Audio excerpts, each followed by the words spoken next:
pen light. Nah, kita bakal nge-review nih kali ini alat kesehatan yang kita bakal bawa-bawa nih brosis di saat koas. Kayaknya bakal ditaruh terus nih di jas dokter. Maka dari itu, stay tune di Metals TV.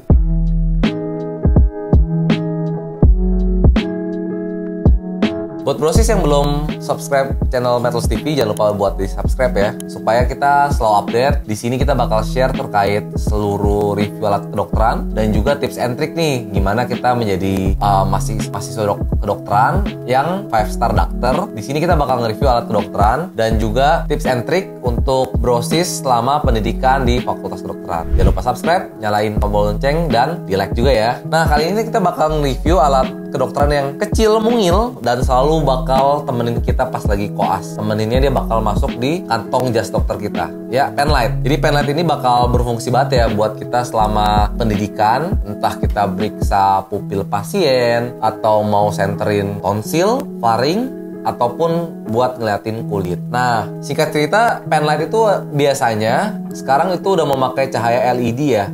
Jadi kalau zaman dulu tuh ada tipe LED sama halogen. Tentunya LED lebih bagus nih. Nah, tapi rata-rata sekarang udah memakai cahaya LED. Nah, di sini yang Medi pegang ini ada pen light pure matte ya. Di sini ada yang pure matte. Di sini cahayanya kuning. Bisa dilihat ya, cahayanya kuning. Nah, kita bakal ada pen light apa aja di sini. Yang pertama di sini ada pure matte 112 sama pure matte 101. Nah, di sini lihat ya, yang 111 itu yang kuning. Di sini ada yang biru. Lalu juga ada pen light dari Metals, pen light merek Metals. Jadi di sini pen light itu warnanya biru. Terus juga ada pen light ABN dan yang terakhir di sini ada otoscope pen light. Di sini dari General Care. Nah, coba kita review satu-satu ya. Jadi kalau untuk pen light itu kita tinggal lihat ada dua tipe brosis. Di sini ada yang cahaya kuning, ada juga yang cahaya putih. Jadi kalau misalnya pure matte yang 112 ini cahaya kuning, pure matte yang 111 ini cahaya putih. Sedangkan kalau misalnya untuk pen light Metals sendiri, kita bisa lihat di sini. Di sini cahayanya warna kuning ya brosis. Nah, coba kita lihat ya. Oke, jadi seperti ini pen lightnya. Terus di sini ABN juga dia cahaya warna kuning dan yang terakhir otoscope pen light yang GC. Kita lihat cahayanya apa ya. Bentar. Oke, kalau misalnya untuk otoscope GC dia cahayanya warna putih. Seluruh pen light untuk alat kedokteran itu semua pakai baterai A3 ya, dua pieces A3. Nah, cahaya kan ada warna putih sama kuning. Jadi kalau untuk cahaya warna putih ini, memang keunggulannya dia bakal lebih terang cahayanya.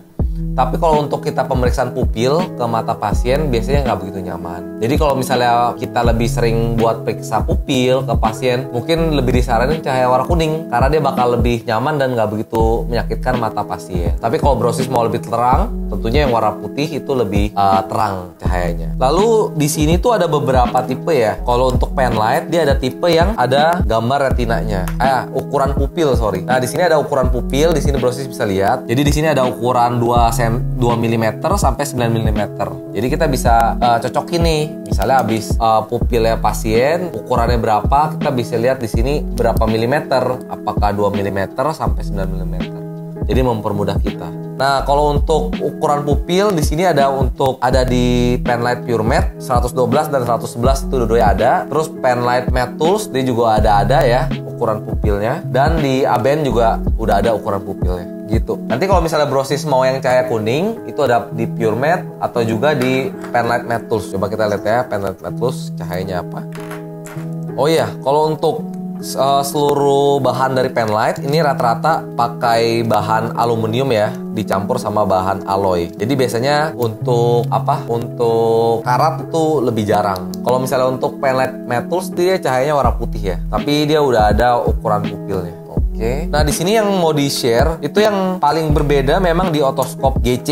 Di otoscope GC sendiri dia tidak ada ukuran pupilnya, tapi dia ada kelebihan, kita bakal dapet corong seperti ini. Jadi untuk mempermudah kita saat pemeriksaan telinga pasien. Jadi praktis ya, dia bisa jadi bolpen kayak gini, bisa jadi pen light seperti ini, lalu juga bisa jadi otoscope, tinggal dimasukin seperti ini. Jadi ini lebih praktis kalau untuk pemeriksaan telinga. Nah, kalau untuk di salah satu paket di Metals itu kan ada color lovers. Jadi satu paket itu untuk seluruh keperluan mahasiswa kedokteran. Nah, itu bakal ada otoscope gitu juga ya untuk brosis pakai, entah jadi penlight ataupun jadi otos. Nah, di sini ada tips brosis kalau misalnya brosis udah jarang banget pakai penlight ya, lebih baik baterai A3 ini bisa dikeluarkan, jangan taruh di dalam supaya nanti penlightnya lebih awet gitu. Kadang kan kalau misalnya baterai udah terlalu lama taruh di penlight itu bisa bocor ya. Kalau bocor nanti ngeganggu fungsi dari penlightnya tersebut. Jadi kalau misalnya brosis mau milih penlight di MedTools itu kita udah screening penlight yang memang bakal enak buat mahasiswa kedokteran. Itu ada PureMed, ABN, General Care ataupun merek MedTools. Karena semuanya itu udah bahan cahaya LED, ada pilihan warna putih dan kuning, dan juga ada yang ada kelebihannya, ada ukuran pupil ataupun bisa jadi otoskop. Oke, simple ya kali ini kita nge-review nggak terlalu banyak untuk penlight. Jadi kalau misalnya brosis mau request nih, Medi tolong dong review alat kedokteran yang lain, nanti kita bakal bantu buat review. Jadi MedTools nanti brosis tinggal chat aja ya di kolom komen. Oke, sekian review kali ini, semoga bermanfaat. Jangan lupa penlightnya untuk dibawa pas lagi koas, karena kalau bisa kelupaan nanti nggak bisa cek pupil pasien. Oke, sampai ketemu di video berikutnya. Prepare Doctor.